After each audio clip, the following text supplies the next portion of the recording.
The hunt for Quan Chi had led Scorpion to the palace of Shang Tsung. Scorpion entered the palace through a hidden passage. As he made his way through the lower levels, he was discovered by the two Oni he had previously encountered while in the Netherrealm. Shang Tsung had secretly allied with Moloch and Draman as a backup defense against Quan Chi. The two Oni had been hidden in an underground chamber and were periodically fed mortals to keep them satisfied. Scorpion fought well, but was overpowered by Moloch and Draman. Although they could not consume the ninja specter, they devised another means for eliminating their foe that would satisfy their cruel nature. The Oni brought Scorpion before the portal to the heavens that Shang Tsung had tapped as a source of limitless souls.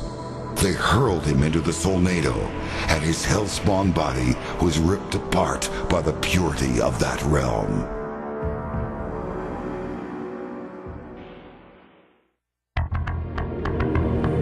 Jax had a score to settle with the traitor he knew as Su Hao. Now revealed to be a member of the Red Dragon, Su Hao had infiltrated the Special Forces Outer World Investigation Agency and destroyed it with a miniature nuclear weapon. Making good on his promise, Jax eventually caught up with Su Hao and ripped the implant from his chest in retribution. Su Hao died a most painful death.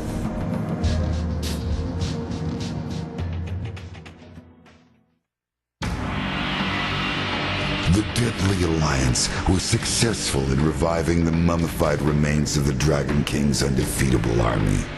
Shang Tsung, however, began to realize that his relevance in the partnership had evaporated once his talents for soul transplantation were no longer needed. The balance of power within the Deadly Alliance had seemingly been undone. Fearing betrayal, he secretly instructed Kano to steal Quan Chi's amulet in an attempt to gain control of the army. Since part of the soul transfer spell included the command to obey he who possesses the amulet, the army would obey only Shang Tsung and not Quan Chi once the amulet was in his possession. Amulet in hand, Shang Tsung revealed his betrayal to Quan Chi and commanded the army to destroy the sorcerer. Shang Tsung would succeed where others had failed. He would conquer the realms. He would conquer Earth.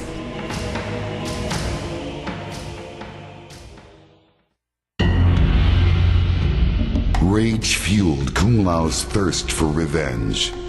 The memory of holding his fellow monk's broken body on the Lei Tai of the Wuxi Academy grounds consumed him as he rained blow after blow down upon Shang Tsung. Kung Lao had finally mastered the attack Bo Raicho had taught him. The sorcerer could not withstand his whirlwind assault. Shang Tsung begged for mercy. Kung Lao granted him none. Upon his return to Earthrealm, Kung Lao stood before the modest shrine to Liu Kang, which had been erected by the Wuxi initiates during his absence in Outworld. He lit a stick of incense and placed it among the others already burning there. He bowed his head and prayed for safe passage to the afterlife for his friend and brother. With Shang Tsung's death, Liu Kang's spirit could rest peacefully.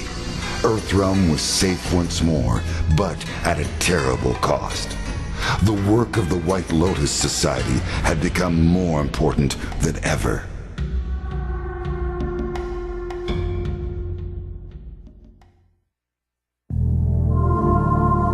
Li Mei had been promised that her people would be freed from enslavement if she could win the tournament held by the Deadly Alliance. Now that she had emerged victorious, the true purpose behind the tournament was finally revealed to her. Her soul would be the last one Shang Tsung needed to completely revive the Dragon King's lost army. Her people would never be freed, and Li Mei herself would remain trapped inside the mummified remains of a dead soldier, cursed to serve the Deadly Alliance forever.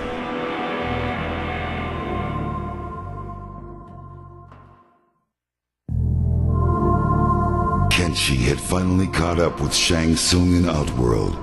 Years ago, Kenshi had been manipulated into releasing the souls of his warrior ancestors. Shang Tsung had consumed those souls and left Kenshi to die in the tomb. The ordeal left Kenshi blinded, but the sword of his ancestors led him out of the depths. To redeem himself, Kenshi had vowed to free his ancestors from their captor. He cut Shang Tsung down with his ancestral sword, and a blast of souls was instantly released. The spirits of the warrior kings re-entered the sword as Kenshi held it above his head. His duty fulfilled, he could now return to Earthrealm.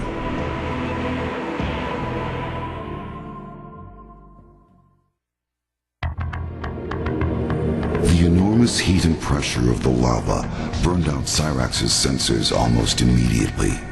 He cast about blindly in the infernal pit, searching for the orb Nitara had sent him to locate. Cyrax found it resting upon a small submerged pedestal beneath the molten depths.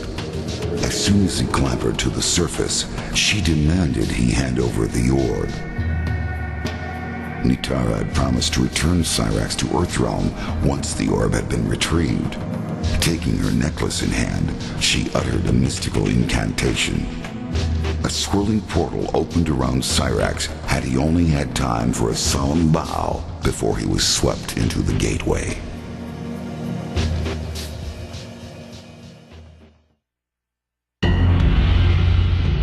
Su Hao reported to his superior, Movado, and informed him of his success in destroying the Special Forces Outer World Investigation Agency.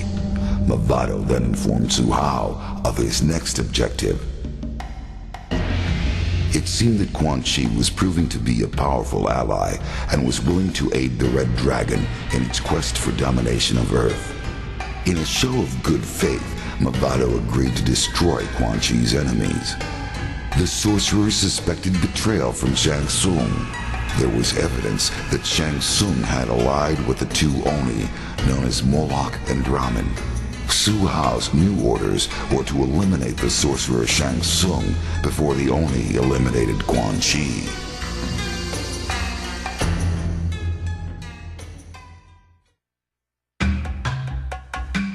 After the destruction of the Deadly Alliance, Sonya searched for the missing Special Forces agent Kenshi. She finally discovered him badly beaten and near death, apparently from hook-like wounds in his ribcage. She managed to return him to the rendezvous point where I transported them back to Earthrealm. Upon her return, Sonya was promoted to General and given a choice of command. She handpicked a team to deal with new terrorist threats located on Earth, while in Outworld, Special Agent Kenshi had learned of a new threat to peace. The Red Dragon had awakened.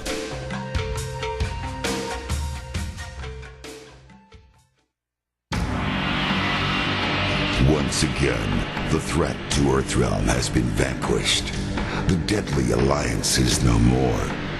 What dangers lie in the future I can no longer foresee.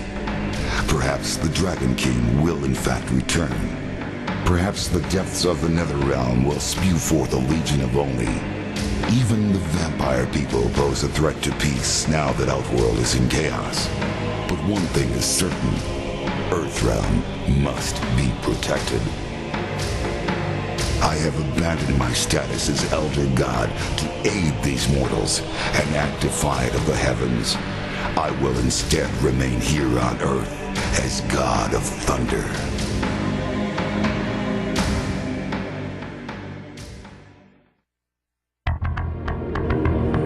As they traveled back to the portal that would return them to Earthrealm, Sub-Zero revealed to Frost that she had been an integral part in the destruction of the Deadly Alliance, and that he was proud to have her as a member of the Lin Kuei clan. But unknown to Sub-Zero, Frost's true intention for joining the Lin Kuei was to become Grandmaster herself. She used her Ice Blast to temporarily immobilize him and rip the Dragon Medallion from his chest. As she held the medallion, she felt power surge through her body. Lacking the strength and discipline required to control the medallion's immense power, she was consumed by her own freezing ability.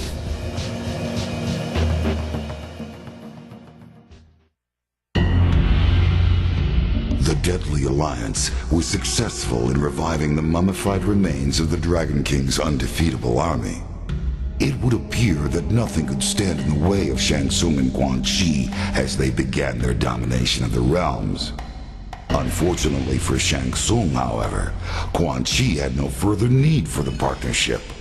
Once Shang Tsung had finally revived the last of the mummified warriors, Quan Chi closed the portal to the heavens and effectively shut off Shang Tsung's endless supply of souls.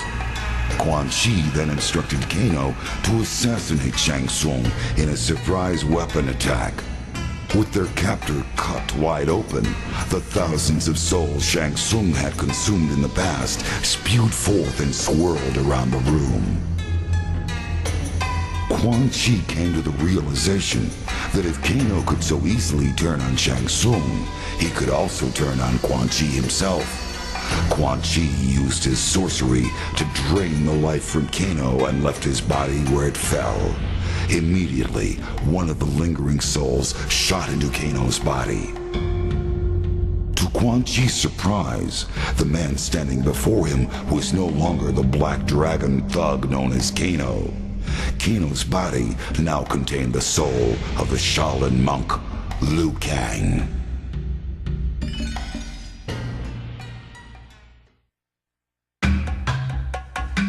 For many years, Mavado's Red Dragon clan had been secretly engineering the destruction of their rivals, the Black Dragon. Through careful manipulation, Mavado had used the Special Forces to unwittingly aid them in this task. In return for eliminating Kenshi for the Deadly Alliance, Mavado was finally granted his battle with the last known member of the Black Dragon, Kano. After a long, brutal fight, Mavado emerged victorious, and all traces of the Black Dragon had been erased. Impressed with the fighting skill and discipline of Mavado, as well as other members of his clan, Quan Chi realized the potential the Red Dragon held for staging the eventual invasion of Earthrealm. In return for their continued assistance, he offered crucial information about a new threat to Mavado's Red Dragon clan, the Lin Kuei.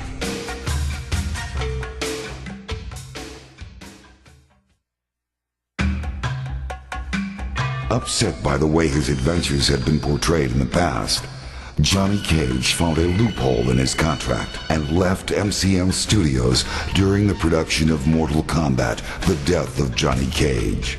He then used his own money to fund the production of his next movie, which is rumored to be the true story of his latest adventures in Outworld. Mortal Kombat: Deadly Alliance broke all records in its first weekend in theaters and made Johnny Cage extremely wealthy. The movie told the true story of how Johnny Cage single-handedly saved the world from the threat of Quan Chi and Shang Tsung's Deadly Alliance.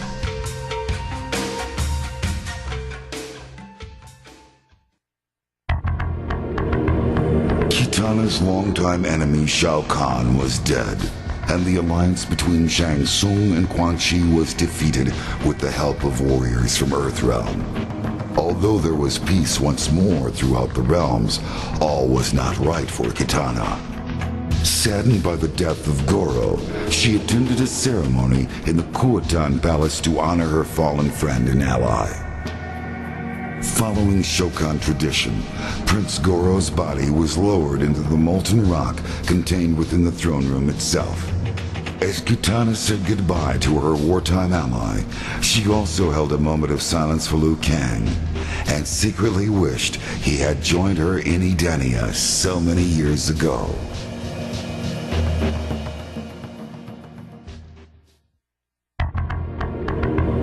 Despite the strong sulfurous stench that filled the chamber, Reptile could smell that Nitara and Cyrax had been there recently.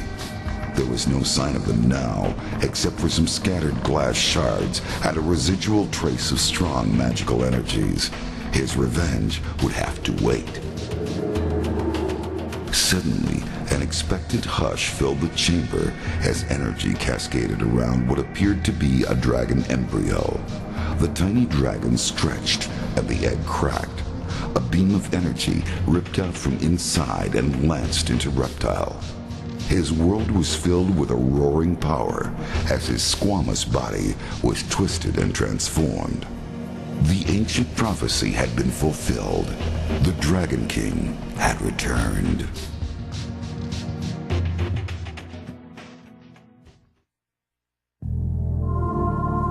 After what seemed like an eternity, Cyrax finally emerged from the lava, holding the orb that had bound Nitara's realm to Outworld for ages. At last it was within her grasp. She would be able to free her people from Shao Kahn's imprisonment. Fulfilling her end of the bargain, she sent Cyrax back to his Earthrealm home in exchange for the orb. Nitara stared into the orb. It seethed with the power trapped within. She raised it above her head and then smashed it to the floor. It shattered with an inhuman soul-rending howl. Its horrible energy exploded away and tore her consciousness from her. She awoke later for the first time on her native soil.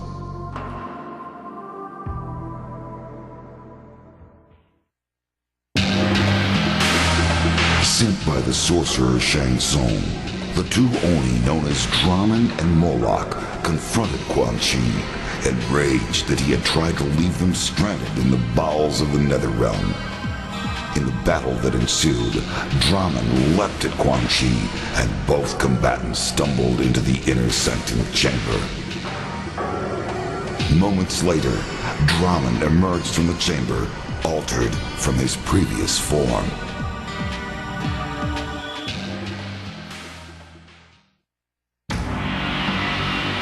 After defeating the Deadly Alliance, Sub-Zero returned to the new temple of the Lin Kuei with the severely injured ninja, Frost. A short time later, I visited the temple to commend him for his victory in Outworld and to express my gratitude for all his assistance. With Sub-Zero now the Grand Master of the Lin Kuei, Earthrealm will be well protected.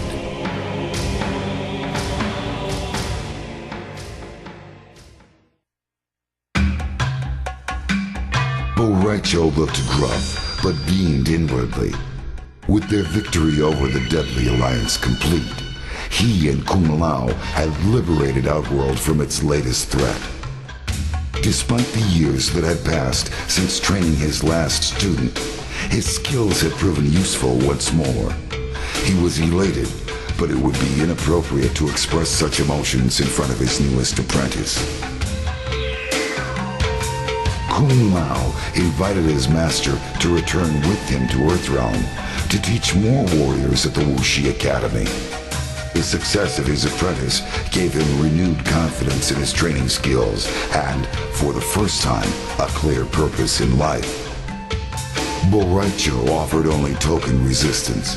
He accepted the offer because the defenders of Earthrealm could certainly use his help, but more importantly, because Earthrealm's rice wine put Outworld's liquor to shame.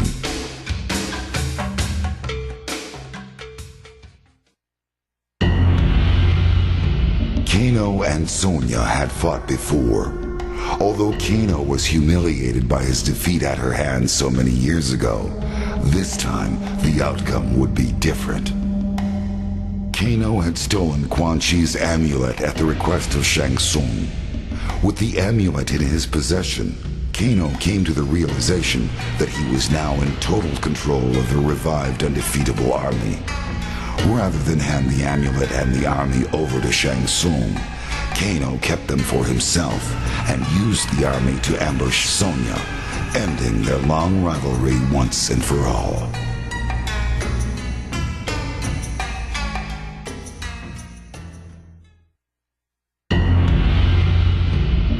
Having been enslaved through sorcery to guard the molten incubation chamber, Blaze was finally freed once the dragon egg had hatched. He then resumed the quest he had undertaken before being subdued by his captors.